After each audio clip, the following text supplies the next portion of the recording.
జాతకాలతో జీవితాలు మారవు ప్రసాద్. బ్రతిమలాడుతుంది కదా అని ఇగ్నోర్ చేస్తున్నావు, అరుస్తున్నావు. ప్రేమించాం కదా అని అరిస్తే వేరే వాడు వచ్చి ఓదారుస్తాడు. అప్పుడు వాడి మాటలు మంచిగా, నీ మాటలు చెడుగా కనిపిస్తాయి. ఇప్పుడు నేనేం చెప్పినా తను అర్థం చేసుకోదు. అసలు తను నన్ను ఎప్పుడూ అర్థం చేసుకోలేదు. మనకు మనమే సరిగా అర్థం కాం.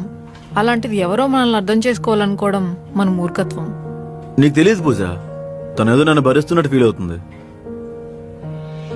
మనలాంటి వ్యక్తే మనకు ఎదురైతే తెలుస్తుంది మన కోసం మన అనుకున్న వాళ్ళు ఎంత భరిస్తున్నారో, సర్దుకుపోతున్నారో. నువ్వు ఇగ్నోర్ చేసినప్పుడు కాదు, నిన్ను ఇగ్నోర్ చేసినప్పుడు తెలుస్తుంది మనిషి విలువ.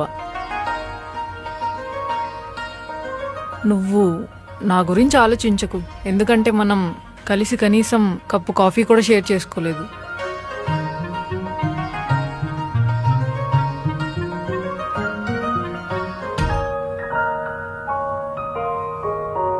వెళ్ళి సారీ చెప్పు. ఒక రిలేషన్షిప్ నిలబడాలంటే కాళ్ళు పట్టుకున్నా తప్పులేదు.